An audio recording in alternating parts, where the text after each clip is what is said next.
et les voyages sont intimement liés. Tous les grands leaders, tous les grands entrepreneurs qui ont marqué notre temps,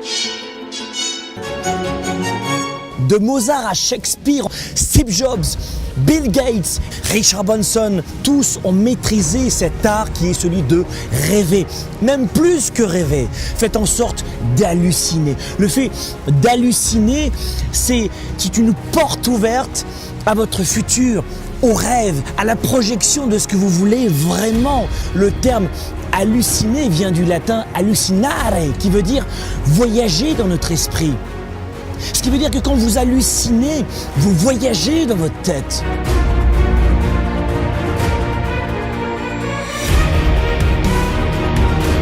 Tous les plus grands architectes, mes amis, ont d'abord rêvé, visualisé, projeté leur maison, leur réalisation.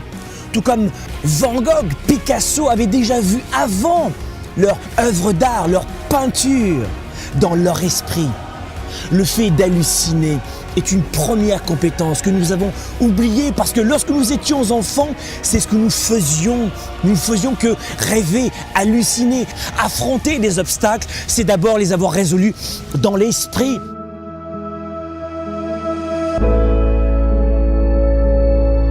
Même si 90% de ce que vous avez imaginé, projeté et rêvé ne se produit pas, les 10% qui restent vont vous permettre de considérablement vivre la vie de leader et d'entrepreneur, de papa, de maman. Mais vous l'aurez déjà vécu d'abord dans l'esprit.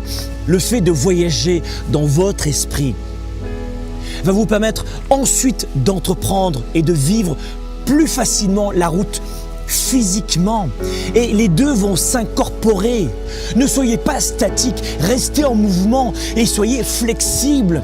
Et l'hallucination, le rêve, vous permettent tous deux de ne pas rester statique, de rester flexible et en mouvement.